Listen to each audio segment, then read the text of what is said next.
Well, hello and welcome to another JAMB physics tutorial class brought to you by Old Three Schools JAMB app. Old Three Schools JAMB app.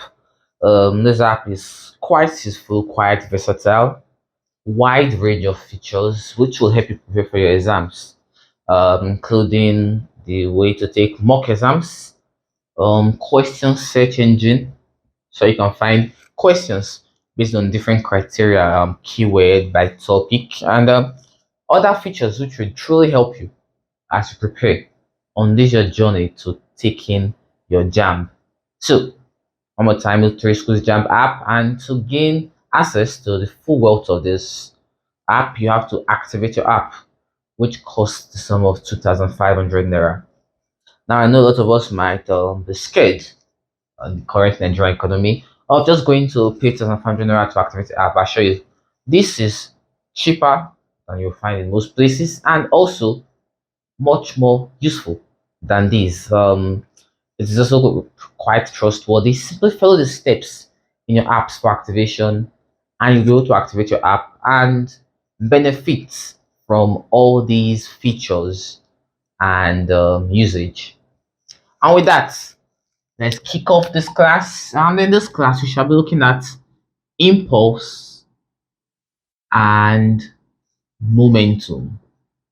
Impulse and momentum. Now, what is impulse? What is momentum? Momentum is simply defined as mass in motion. Mass in motion. Any object in motion has momentum. And mathematically, momentum equals to mv, which is mass times velocity. That's simple.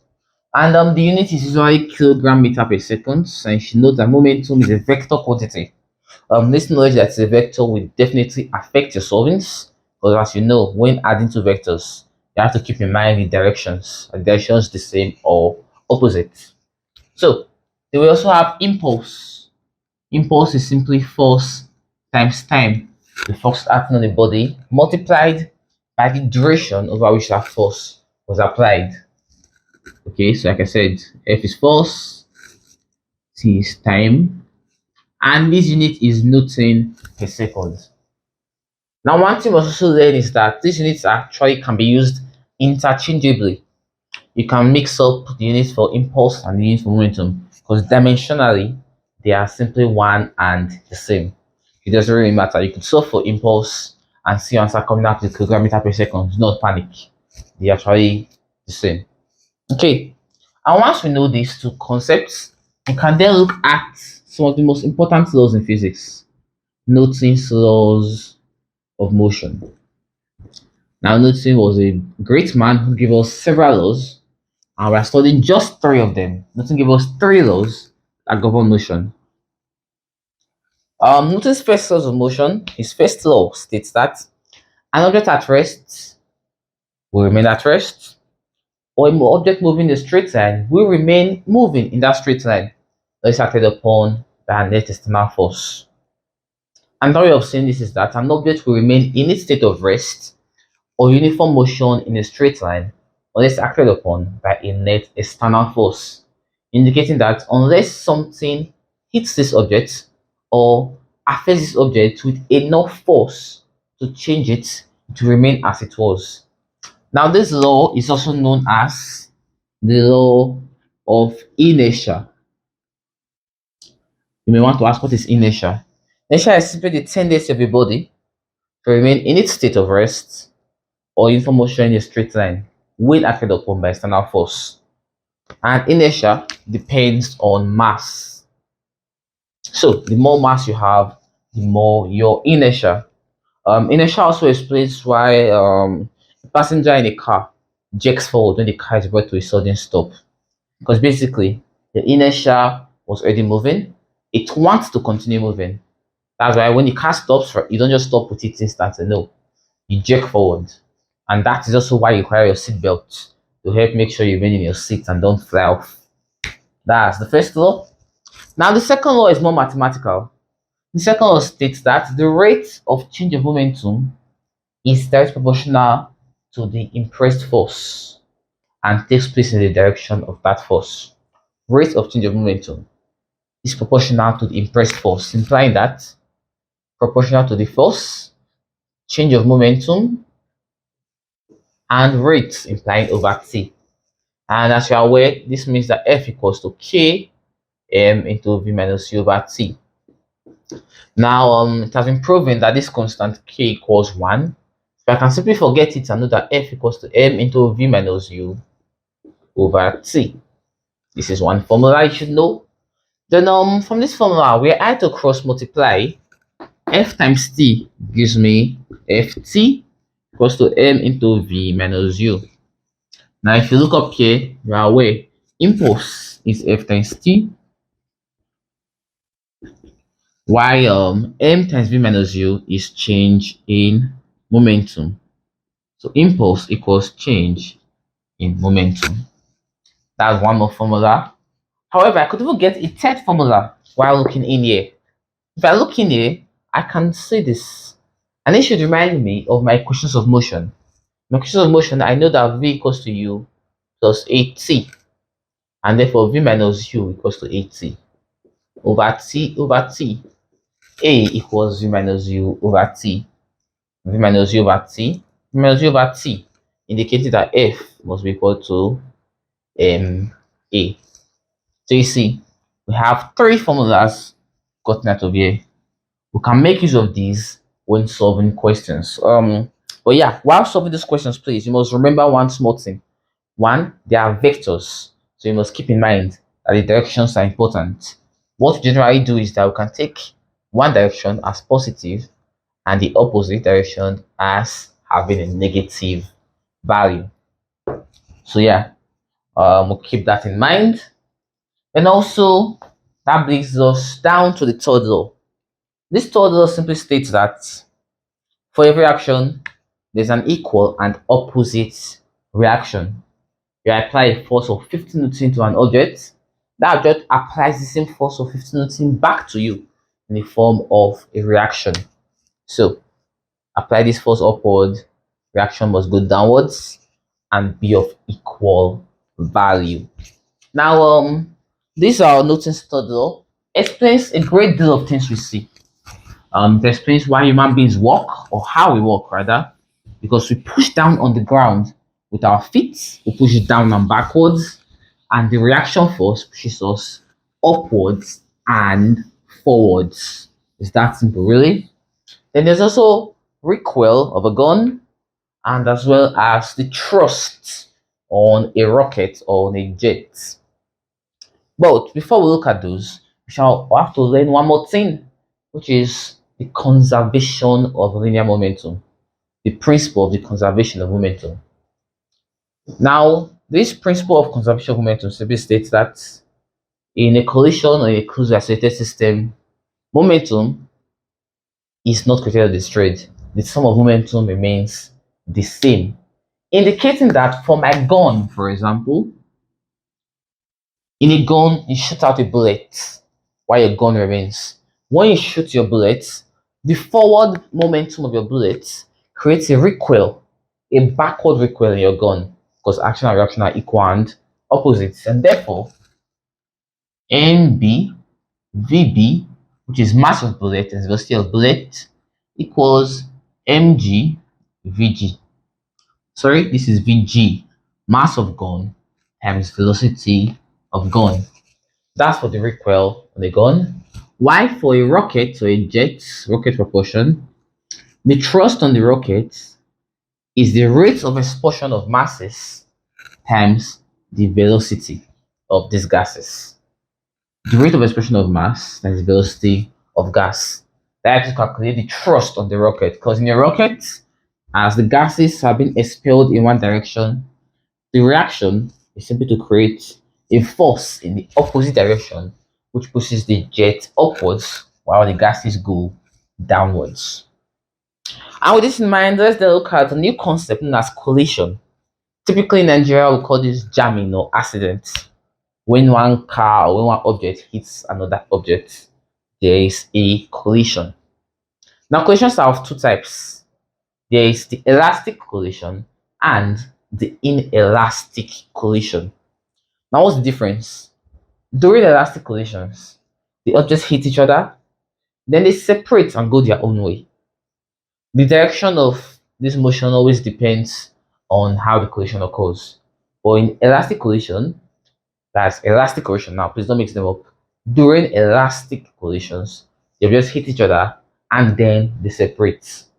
However, for inelastic collisions, these objects hit each other, stick together, and then move together as one. That's the key difference.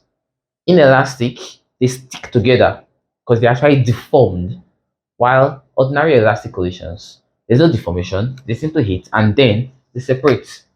Therefore, if I'm to analyze it, I will note that for an elastic collision,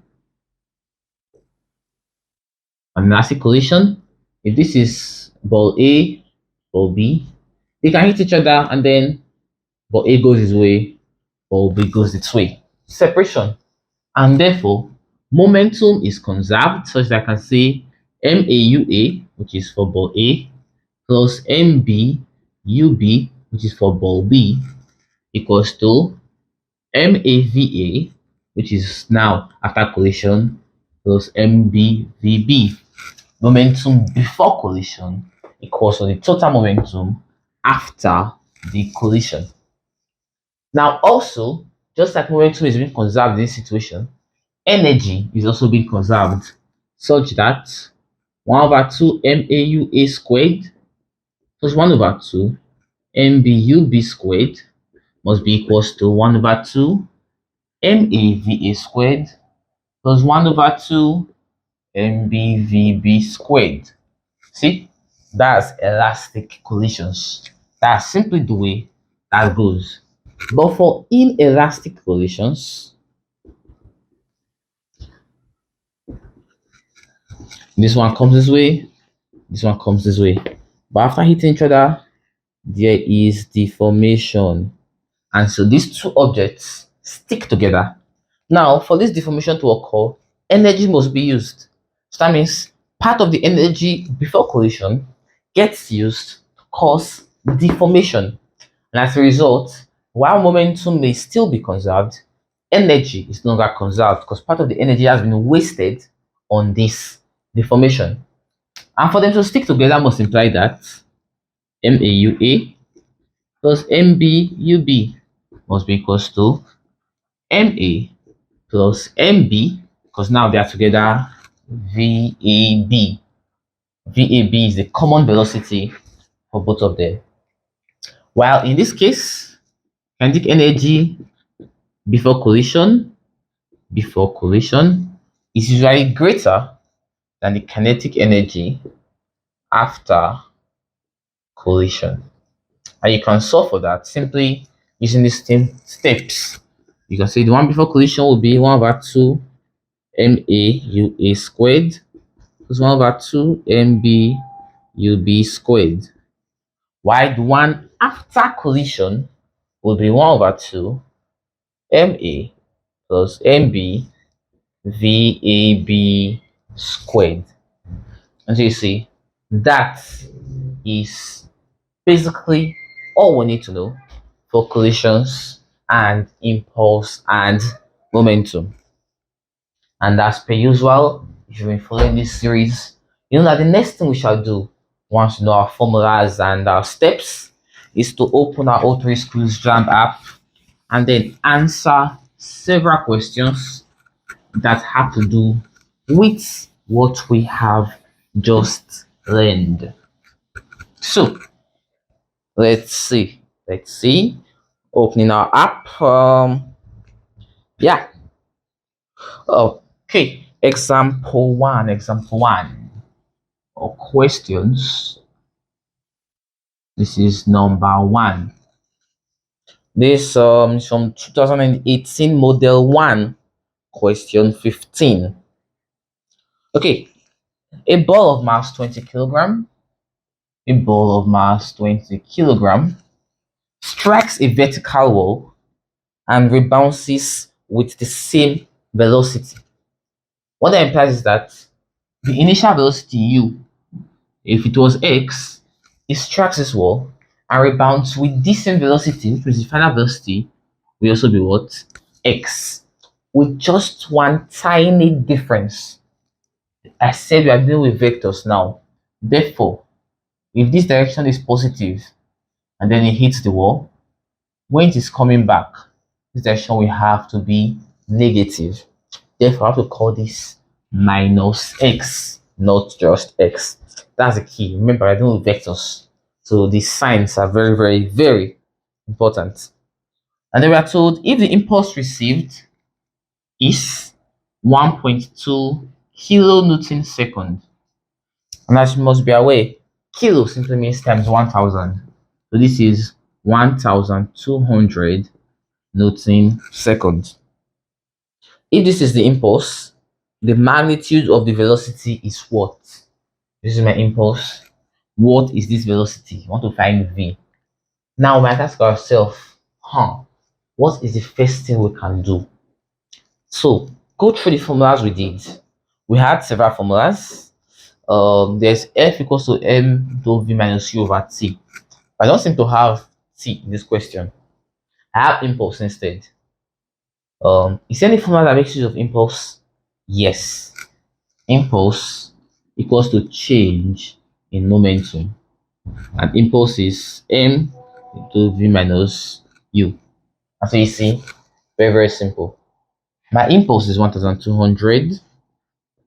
My m is 20. And we took v as minus x and u as x. So 1200 equals to 20 times minus x times minus x is minus 2x. So 1200 equals to 20 times minus 2 is minus 40x over minus 40 over minus 40. So x equals to 4 into 20 is 30. So this is minus 30 meter per second. However, keep in mind, we do not care about this minus sign. This minus sign indicates direction. So if I want to get the magnitude of the velocity, the magnitude is simply going to be the number, which is 30 meters per second. Option C.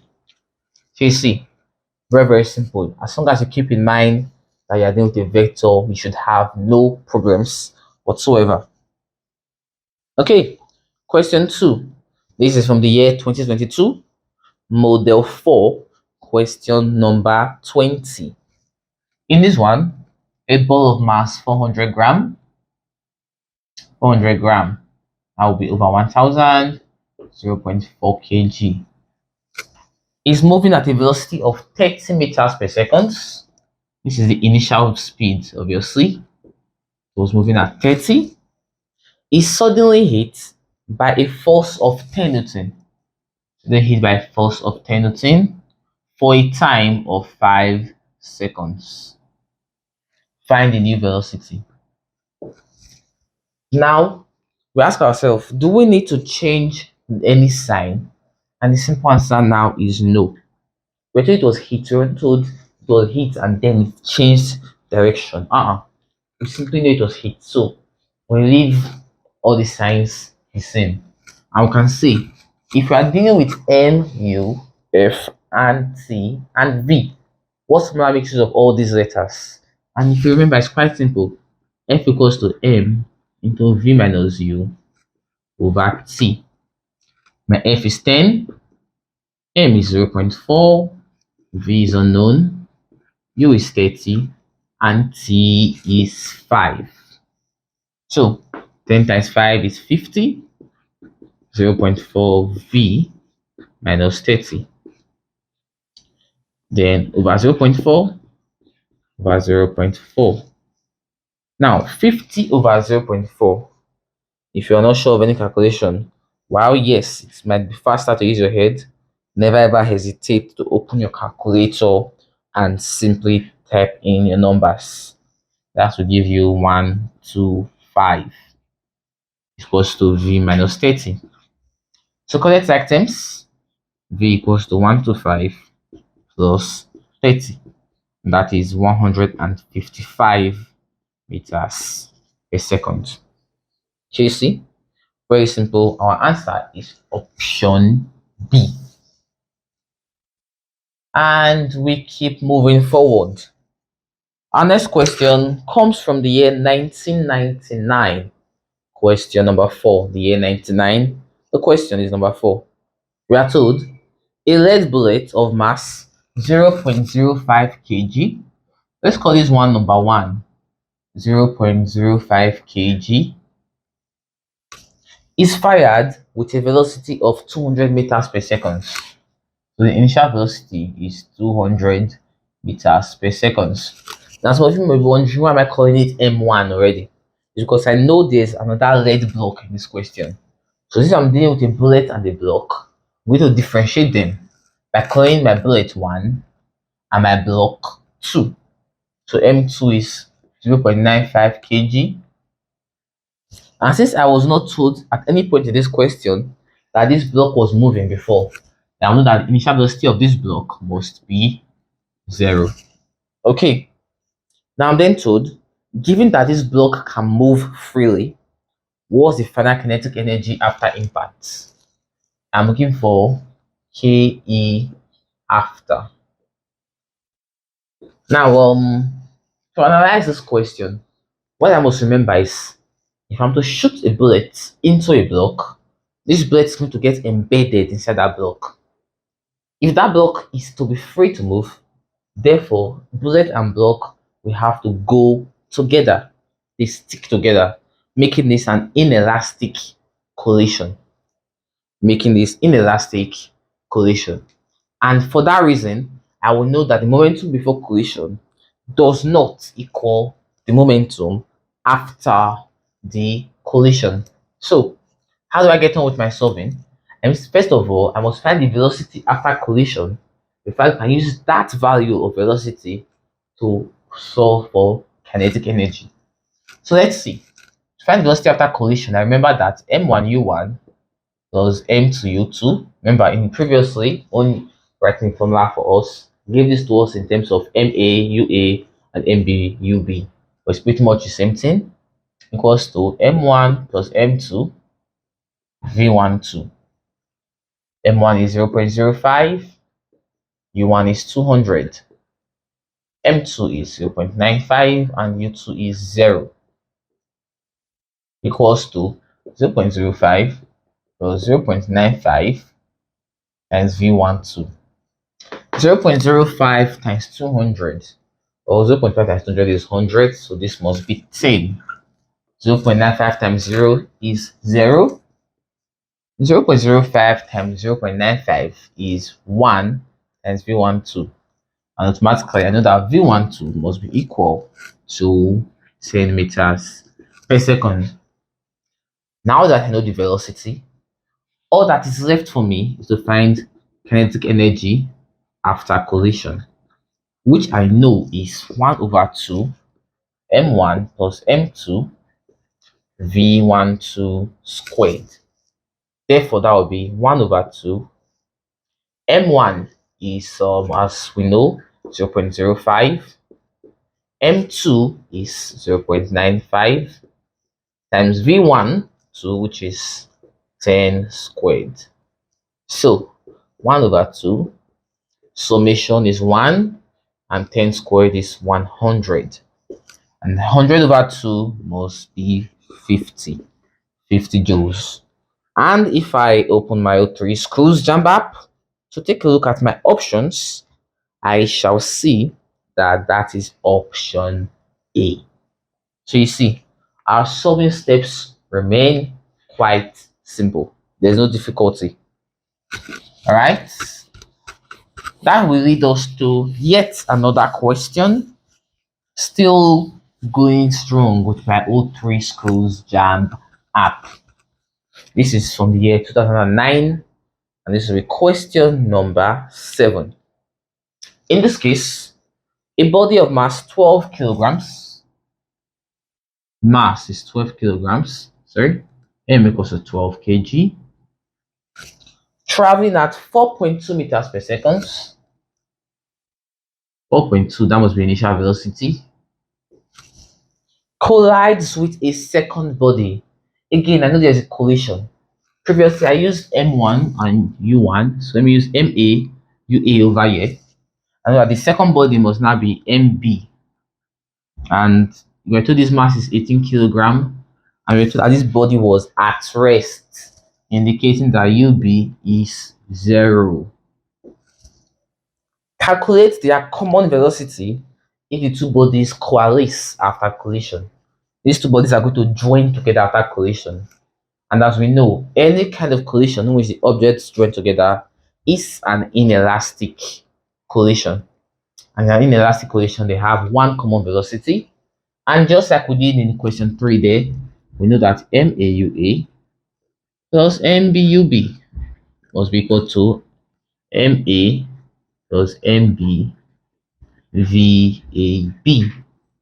MA is 12, UA is 4.2, that's in the bracket. MB is 18, UB is 0. Then MA is still 12, MB is still 18, VAB.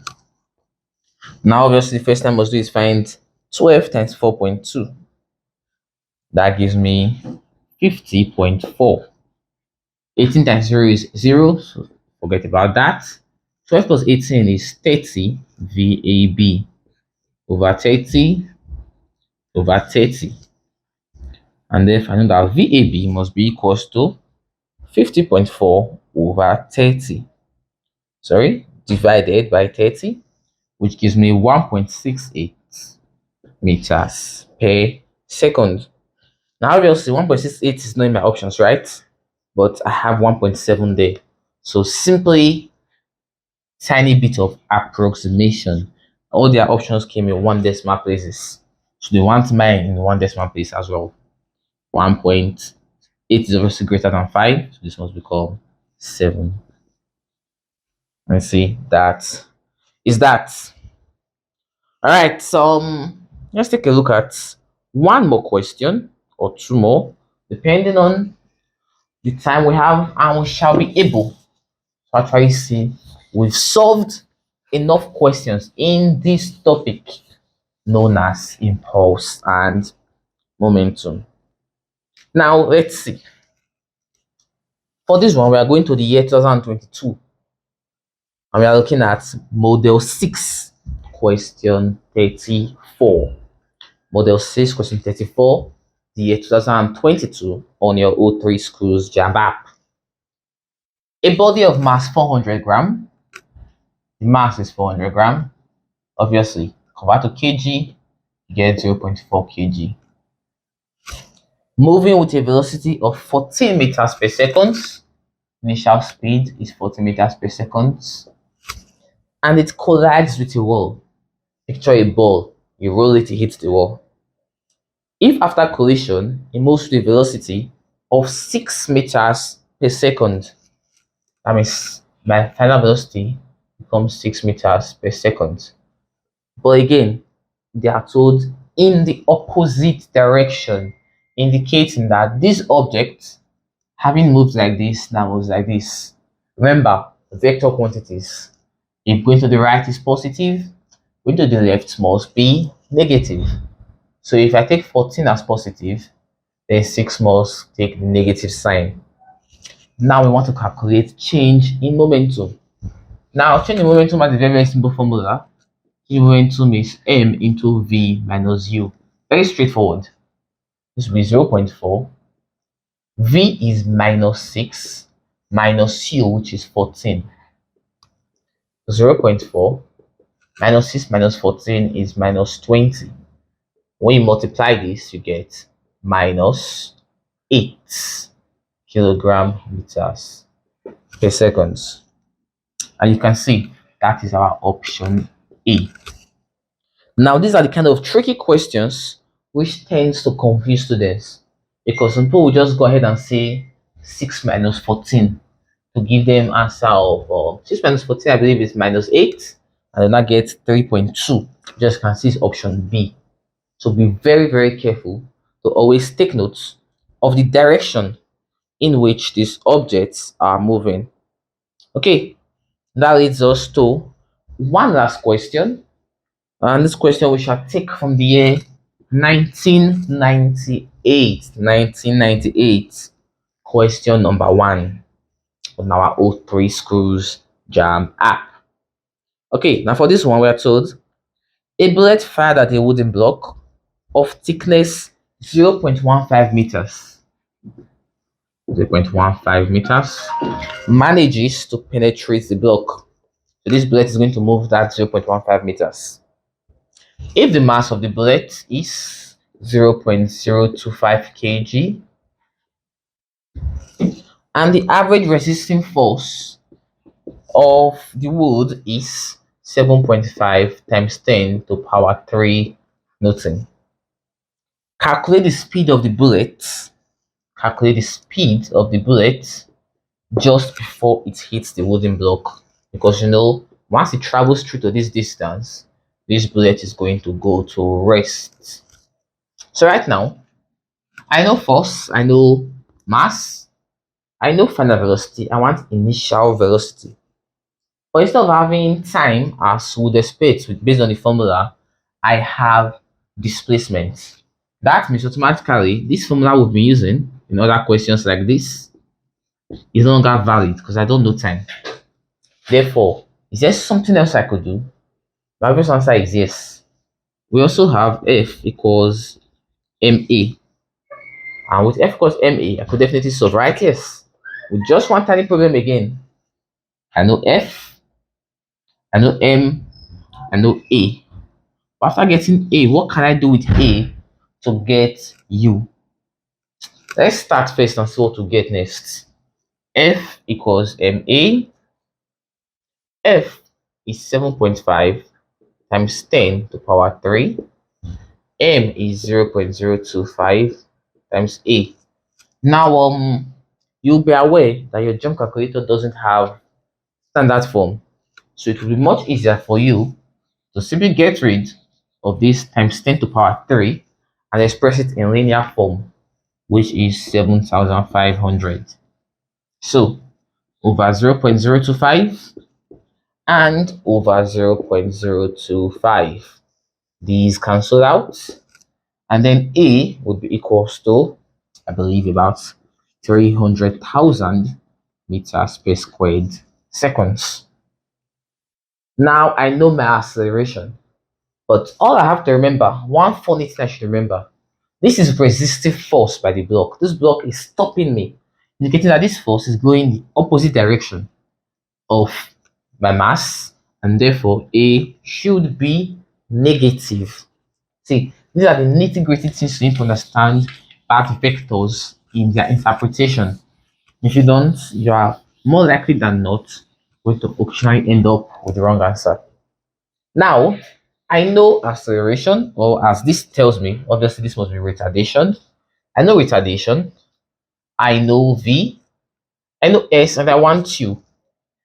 I want to find initial velocity. Is there any way to solve this? Thinking back, I know obviously this must be yes. My equations of motion, V square equals to U square plus 2AS. You see?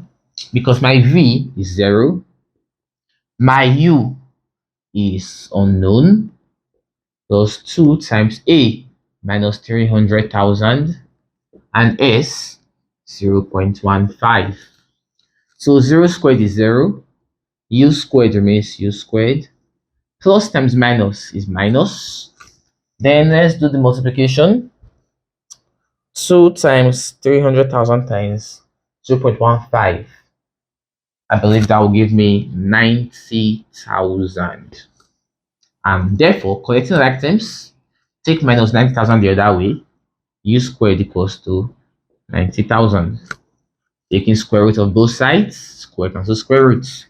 Square root of 90,000 is 300 meters per second.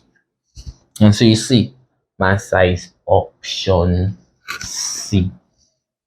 So please note, if you ever have any question on that impulse momentum and you're finding it hard using F equals to mv minus u over t, you can always use MA.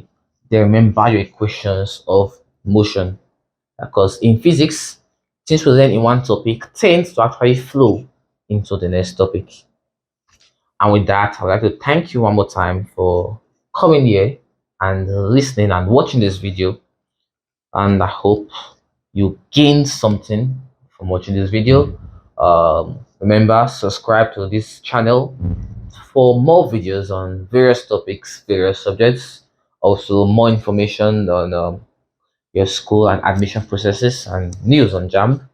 Just follow all three schools and you will not be disappointed. Remember, get your app, activate it, and I wish you good luck. My name is Athanasius. Thank you very much.